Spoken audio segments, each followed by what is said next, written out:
when one speaks of awakening, it means dehypnotization, coming to your senses. But of course, to do that, you have to go out of your mind.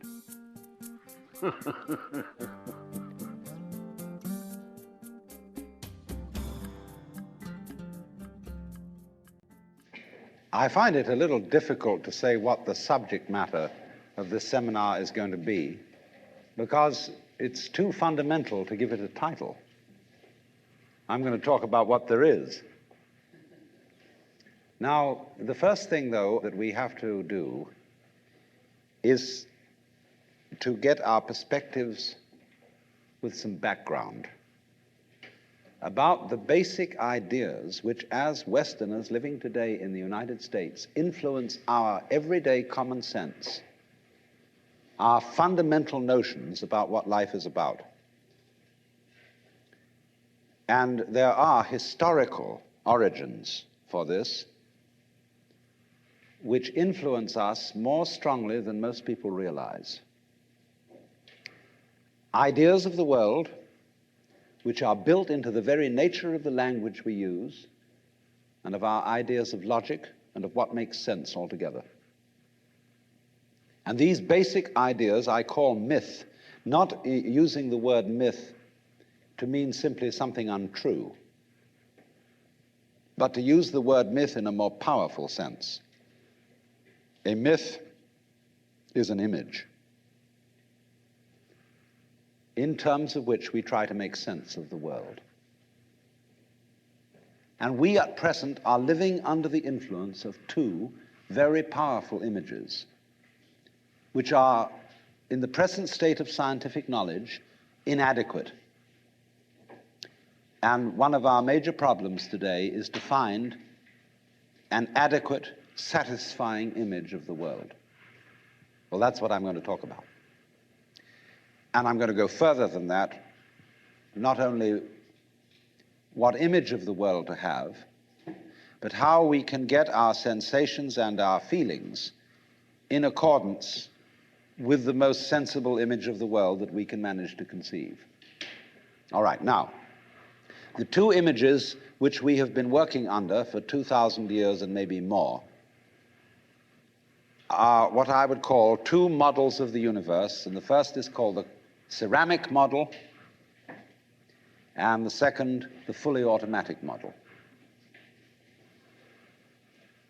The ceramic model of the universe is based on the book of Genesis, from which Judaism, Islam, and Christianity derive their basic picture of the world. And the image of the world in the book of Genesis is that the world is an artifact. It is made. As a potter takes clay and forms pots out of it, or as a carpenter takes wood and makes tables and chairs out of it. Don't forget, Jesus is the son of a carpenter and also the Son of God. So the image of God and of the world is based on the idea of God as a technician, potter, carpenter, architect, who has in mind a plan and who fashions the universe in accordance with that plan. So basic to this image of the world is the notion, you see, that the world consists of stuff, basically. Primordial matter, substance, stuff, as pots are made of clay. And the potter imposes his will on it and makes it become whatever he wants. And so in the book of Genesis, the Lord God creates Adam out of the dust of the earth. In other words, he makes a clay figurine, and then he breathes into it, and it becomes alive, because the clay becomes informed. By itself, it is formless. It has no intelligence, and therefore it requires an external intelligence and an external energy to bring it to life and to put some sense into it. And so in this way, we inherit a conception of ourselves as being artifacts, as being made. And it is perfectly natural in our culture for a child to ask its mother, how was I made? Or who made me? And this is a very, very powerful idea, but for example, it is not shared by the Chinese or by the Hindus. A Chinese child would not ask its mother, how was I made? A Chinese child might ask its mother, how did I grow? Which is an entirely different procedure from making. You see, when you make something, you put it together, you arrange parts, or you work from the outside to the in, as a sculptor works on a stone, or as the potter works on clay. But when you watch something growing, it works in exactly the opposite direction. It works from the inside to the outside. It expands, it burgeons, it blossoms, and it happens all over itself at once. In other words, the original simple form, say, of a living cell in the womb, progressively complicates itself. And that's the growing process, and it's quite different from the making process. And so there is, for that reason, a fundamental difference between the made and the maker. This ceramic model of the universe originated in cultures where the form of government was monarchical, and where, therefore, the maker of the universe was conceived also at the same time in the image of the king of the universe. King of kings, Lord of lords, the only ruler of princes, who dost from thy throne behold all dwellers upon earth. I'm quoting the Book of Common Prayer. And so all those people who are oriented to the universe in that way feel related to basic reality as a subject to a king. And so they are on very, very humble terms in relation to whatever it is that works all this thing. I find it odd in the United States that people who are citizens of a republic have a monarchical theory of the universe,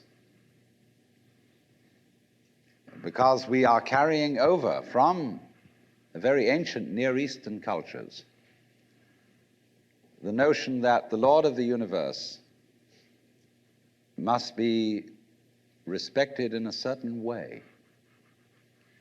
People kneel, people bow, people prostrate themselves.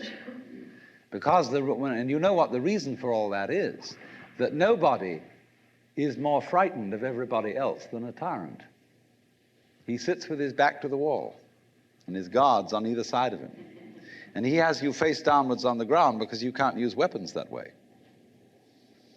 When you come into his presence, you don't stand up and face him because you might attack. And he has reason to fear that you might, because he's ruling you all. And the man who rules you all is the biggest crook in the bunch, because he's the one who's succeeded in crime. The other people are pushed aside because the criminals, the people we lock up in jail, are simply the people who didn't make it. So naturally, the real boss sits with his back to the wall and his henchmen on either side of him. And so when you design a church, what does it look like? Catholic church with the altar as it used to be. It's changing now because the Catholic religion is changing. But the Catholic church has the altar with its back to the wall at the east end of the church. And there, the altar is the throne, and the priest is the chief vizier of the court, and he is making obeisance to the throne in front, but there is the throne of God, the altar. And all the people are facing it and kneeling down. And a great Catholic cathedral is called a basilica, from the Greek basileus, which means king. So a basilica is the house of a king. And the ritual of the Catholic Church is based on the court rituals of Byzantium. A Protestant church is a little different, but basically the same. The furniture of a Protestant church is based on a judicial courthouse. The pulpit, the judge in an American court wears a black robe. He wears exactly the same dress as a Protestant minister. And everybody sits in these boxes. Like there's a jury box, there's a box for the judge, there's a box for this, a box for that, and those are the pews in an ordinary kind of colonial-type Protestant church. So both these kinds of churches, which have an autocratic view of the nature of the universe, decorate themselves, are architecturally constructed in accordance with political images of the universe. One is the king and the other is the judge, Your Honor. There's sense in this. When in court you have to refer to the judge as Your Honor, it stops the people engaged in litigation from losing their tempers and getting rude. There's a certain sense to that. But when you want to apply that image to the universe itself, to the very nature of life, it has limitations. For one thing, the idea of a difference between matter and spirit. This idea doesn't work anymore. Long, long ago, physicists stopped asking the question, what is matter? They began that way. They wanted to know, what is the fundamental substance of the world? And the more they asked that question, the more they realized they couldn't answer it. Because if you're going to say what matter is, you've got to describe it in terms of behavior. And that is to say, in terms of form, in terms of pattern. You tell what it does. You describe the smallest shapes of it that you can see. Atoms, electrons, protons, mesons, all sorts of subnuclear particles. But you never arrive at the basic stuff, because there isn't any. What happens is this: stuff is a word for the world as it looks when our eyes are out of focus, fuzzy. Stuff, the idea of stuff is that it's undifferentiated, it's some kind of a goo. And when your eyes are not in sharp focus, everything looks fuzzy. When you get your eyes into focus, you see a form, you see a pattern. And so all that we can talk about